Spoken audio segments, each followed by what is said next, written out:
Death doesn't always arrive the way people expect. Sometimes it comes from a clamp opened a moment too soon, a glass of wine, a cracked column, a leaking tank, or a rod of metal moving faster than a person can react. The cases in this video span more than a century in 4 different countries, but they share one thread. Each one is real, each one is documented, and each one ended in a way that is hard to forget once you have heard it. These aren't campfire stories or internet legends passed around until the facts wear thin.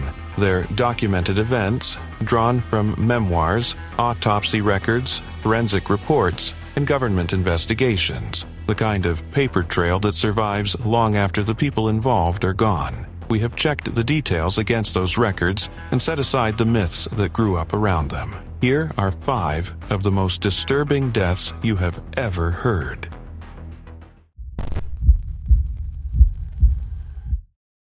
It is November 5th, 1983, aboard the Byford Dolphin, a semi-submersible drilling rig anchored over the Frigg gas field in the Norwegian waters of the North Sea. It is around 4 in the morning. 4 divers are inside a set of pressurized chambers bolted to the rig's deck, their bodies held at a pressure equal to standing roughly 80 meters underwater, even though they are sitting in a steel tank above the waterline. These men are saturation divers, and the word saturation describes the trap they lived in. To work long stretches on the seabed, deep-sea divers don't return to the surface between shifts. Instead, their bodies are pressurized to match the depth they work at and kept there for days or weeks, their blood and tissue saturated with the gases they breathe. They eat, sleep, and rest in cramped living chambers on deck, and they ride down to the work site in a diving bell that clamps onto those chambers so they can move back and forth without ever losing pressure. Returning to normal atmosphere is a slow,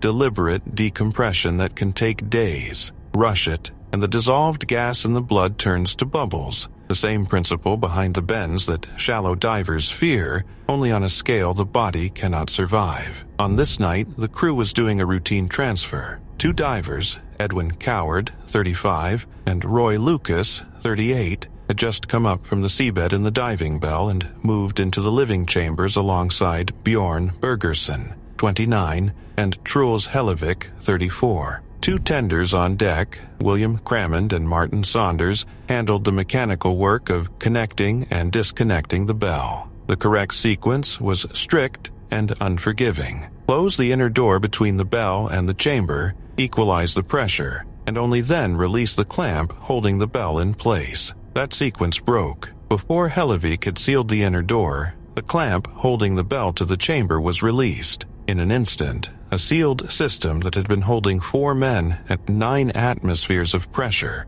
was open to the ordinary air of the deck at 1 atmosphere. The pressure fell from 9 atmospheres to 1 in a fraction of a second, and the physics that followed left no one inside a chance. For the 3 divers still in the chambers, the drop pulled the gas out of their blood so fast that their circulation is believed to have stopped almost at once, fat precipitating out of the blood inside their own vessels. They died where they sat. Hellevik, positioned next to the partly open inner door when the pressure let go, took the full force of the escaping air. The pressure difference drove his body toward the only opening available, a narrow crescent-shaped gap about 60 centimeters across left by the jammed door, and forced him through it. The forensic report recorded the result in flat clinical language. His torso was torn apart, and its contents expelled with such violence that organs were thrown several meters across the deck. William Crammond, the tender standing beside the equipment, was struck by the blast and killed. Martin Saunders, the other tender, survived, badly injured.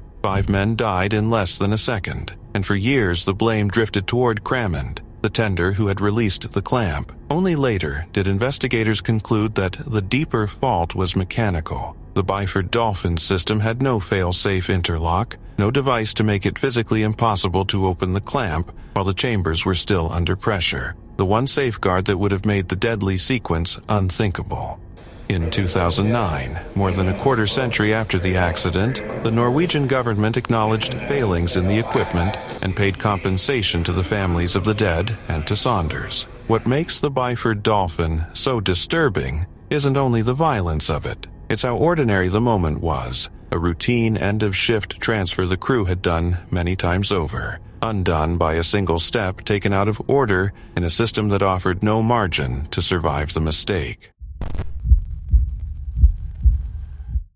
On the night of December 16th into December 17th, 1916, on the old-style Julian calendar Russia still used at the time, December 29th into December 30th, 1916 on the Gregorian calendar, Grigory Rasputin was led down into the basement of the Yusupov Palace in Petrograd. He'd been invited there under the pretense of a small evening gathering. Rasputin had started life as a Siberian peasant with no formal standing in the church, but by 1916 he'd worked his way into the innermost circle of Tsar Nicholas II and his wife, Tsarina Alexandra. His hold on the family came largely through his claimed power to ease the suffering of their son Alexei, who had hemophilia, a blood disorder that turned even minor injuries dangerous. With the war going badly and the Tsar away commanding troops at the front, Rasputin's influence over the court kept growing, and that growth curdled into resentment among the nobility watching it happen.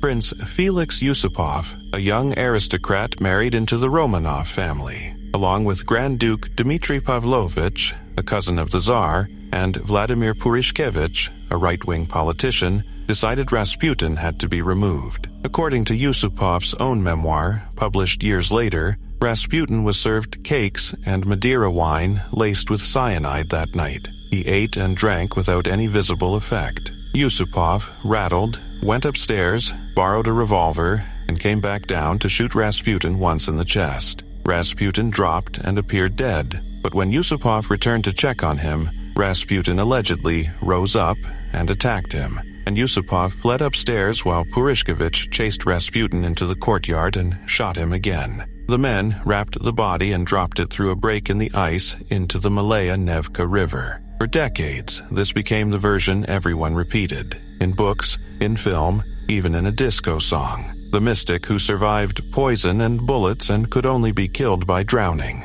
The post-mortem, conducted by Professor Dmitry Kosorotov, reportedly found water in Rasputin's lungs, and that detail alone was enough to keep the legend alive. Proof, supposedly, that he'd still been breathing when he went into the river. But that story gets shakier the closer people look at it. Rasputin's own daughter said her father disliked sweet food and never would have touched a plate of poisoned cakes to begin with. A 2004 documentary, drawing on research by historian Edvard Radzinski, using newly opened Soviet-era archives, raised real doubt about whether the cyanide was ever actually given to him at all, or whether Yusupov simply built up his own account to make for a better story. A modern forensic review of the surviving post-mortem photograph points to something plainer and colder. A contact gunshot wound to the middle of the forehead, the kind that comes from a weapon pressed directly against the skin. That wound would have killed him instantly, which means Rasputin was very likely already dead before his body ever touched the water. What's left, once the myth gets peeled back, isn't a man who beat poison and bullets 3 times over. It's a killing built on a shakier record than most people realize, dressed up over a century by a self-interested memoir and a public appetite for the supernatural. What holds up is narrower and grimmer. Rasputin was shot, his body showed signs of severe trauma, and he ended up in the freezing Malaya Nevka River. The poison that supposedly failed, the attack in the courtyard, the idea that drowning was the thing that finally finished him off, all of it rests on far thinner ground than the legend ever led on. It is January 10th, 1860, in Lawrence, Massachusetts. The Pemberton Mill stands 5 stories tall on the banks of the Merrimack River, a textile factory built to run at full capacity, and on this particular Tuesday, it's doing exactly that. Roughly 800 people work inside on a normal day, and most of them are women and young girls, many of them immigrants who'd come to Lawrence because mill work was what the city offered. There's nothing about this Tuesday that stands out from any other. No strange sounds from the walls, no manager pulling workers off the floor, no sense among the people at their machines that anything is wrong. It's a routine shift, the kind nobody remembers until it's the last one. At around 5 o'clock in the evening, the building simply gives way. The cast iron columns holding up the structure weren't built to carry the load stacked on top of them. and once those columns started to fail, the walls that depended on them went down with them, all at once. Investigators later traced the fault back to how the mill had been built in the first place,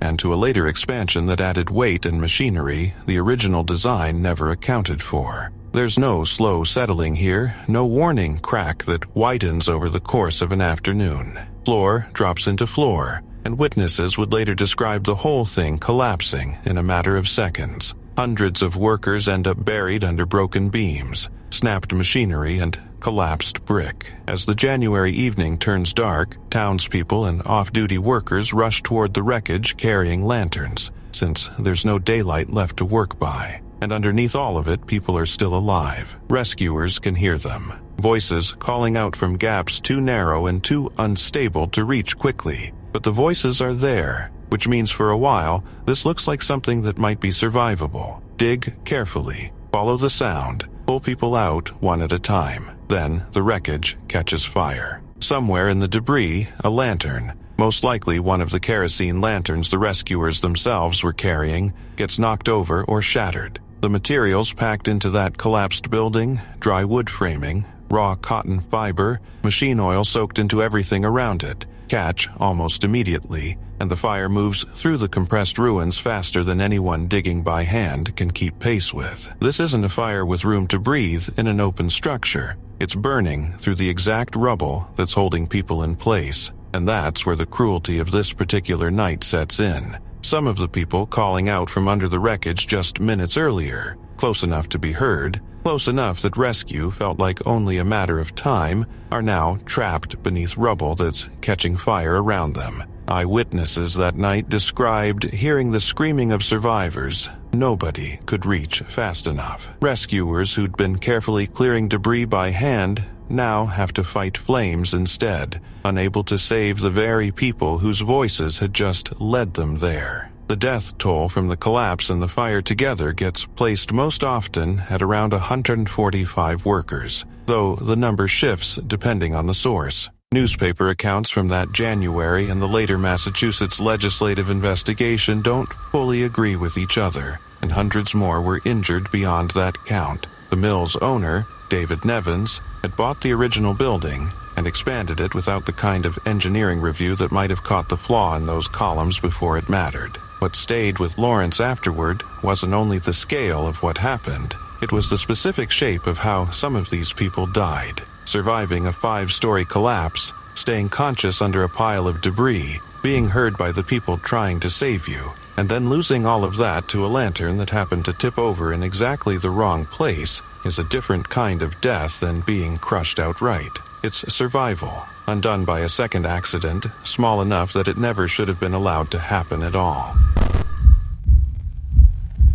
It is December 3, 1984, at a Union Carbide pesticide plant in Bhopal, Madhya Pradesh, India. Sometime between roughly 12:30 and 1 in the morning, a leak that had been building for hours turns into something nobody at the plant can stop. Around 500,000 people live in the neighborhoods pressed up against the factory's perimeter, most of them in informal housing that sat close to the plant, because that's where the work was. At this hour, nearly everyone is asleep. Inside, a storage tank holding roughly 40 tons of methyl isocyanate, known in the plant as MEC, a chemical used to make the pesticide 7, has been building heat and pressure for hours. The safety systems designed to catch a problem like this, a refrigeration unit meant to keep the tank cool, gas scrubbers, a flare tower built to burn off any escaping vapor, are either switched off or too damaged to do their job. Water had gotten into the tank somehow, and that set off a chemical reaction that built heat and pressure faster than anyone watching the gauges that night was prepared for. By the time workers understood how serious the leak had become, it was already past containing. The gas moved out into the night air, and because MIC is heavier than air, it didn't rise and thin out the way a normal leak might. It sank low and spread along the ground, drifting straight into the streets and houses surrounding the plant. People woke up with their eyes burning, gasping in a way survivors would later describe as something close to drowning, a violent tightening in the chest that made it feel impossible to pull in a breath. Many who tried to run found they couldn't see well enough to know which direction even led away from the gas. Children and shorter adults, closer to the ground where the gas pooled thickest, took in higher concentrations than people further off or up on foot. Some households never woke up at all. Others made it out into the street only to collapse there, overtaken before they'd gone more than a few steps toward anything resembling safety. Bhopal's hospitals had no framework for what was arriving. Doctors had never treated MIC exposure and had no protocol built for it. Patients kept arriving faster than anyone could sort through them, and for a stretch of that morning, staff trying to treat the wounded didn't even have a consistent answer for what gas had caused this or how to counter it. Confusion spread almost as fast as the gas itself had. By morning, the scale of what happened was becoming clear, though it would take years, in some ways decades, to understand the full toll. The Indian government's official immediate death count stands at approximately 3,787, but that number only reflects the deaths counted in the first rush of the disaster. Longer estimates, ones that account for people who died in the weeks, months, and years afterward from gas-related illness, range from around 8,000 on the low end to more than 16,000 on the high end, depending on whose methodology is doing the counting. That range says something on its own about how hard it becomes to draw a clean line between one catastrophic night and the slow damage that followed people into their lungs, their eyes, and their children not yet born. Warren Anderson, the chief executive of Union Carbide at the time, was charged in India with culpable homicide. He was never extradited from the United States to answer that charge. He died in 2014 in Florida, having never once stood trial in the country where the disaster happened. The legal reckoning dragged on as long as the medical one. In 1989, Union Carbide reached a settlement with the Indian government for $470 million, a figure survivors and advocates have argued for decades was far too small for the scale of the harm, and one that covered the gas injuries alone. The abandoned factory was never fully cleaned. In the years that followed, chemicals left behind on the site seeped into the groundwater that nearby residents drew on to drink and cook, carrying the disaster forward to people who had been small children, or not yet born, on the night of the leak. Studies documented elevated rates of chronic illness and birth defects in the surrounding neighborhoods, the slow, generational kind of damage that never produces a single dramatic headline, but never fully ends either, where a burst of pressure or a bullet or a collapsing pillar kills in an instant. Bhopal is a different shape of disaster entirely. Years of institutional neglect compounding quietly, then arriving all at once, in the dark, on people who had no warning and no way to see it coming until it was already inside their homes. It is January 3rd, 1961, at the National Reactor Testing Station near Arco, Idaho. Inside a small experimental reactor called SL-1, 3 Army operators are working the evening shift. Specialists John Jack Burns, Richard Leroy McKinley, and Richard C. Legg. SL-1 was built as a prototype, meant to prove that a small, stationary reactor could one day power remote military outposts in the Arctic, places where hauling diesel fuel through the ice was slow and expensive. That night, the crew was doing routine maintenance, reconnecting a control rod to its drive mechanism, a job that called for lifting the rod only a few inches so it could be clamped back into place. At 9:01 p.m., the central control rod came up far past that limit. What caused it has never been settled with certainty. Investigators looked at accident, mechanical failure, and deliberate action, and none of those explanations closed the case cleanly. The reactor went from fully shut down to prompt critical almost instantly.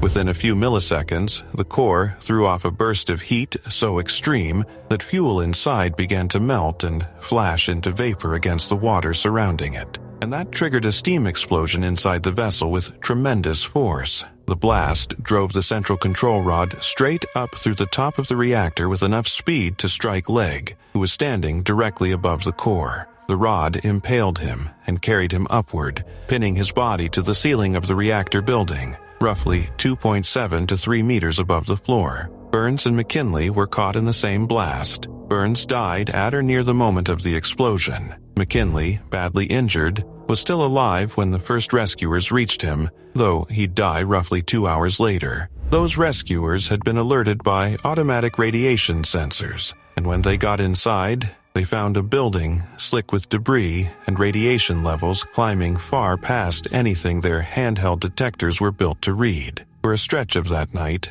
nobody fully understood what they were looking at, or how many men were even in the building. Getting the bodies out took far longer than any ordinary accident would have required. Each man's remains had absorbed so much radioactivity from the core and the reactor water that they had to be handled as radioactive material in their own right. Workers in protective gear could only get close for brief windows before pulling back, and the full recovery stretched out over several weeks. Legg's body, still fixed to the ceiling, was the most heavily contaminated of the three, and parts of it stayed dangerously radioactive long after it finally came down. The burials were unlike any others, because the three men's bodies had absorbed so much radioactivity. Each was placed in a lead-lined casket, sealed with concrete and lowered into a metal vault, with more concrete poured on top. The most heavily contaminated tissue, including parts of the head and hands, was removed and buried separately in the Idaho desert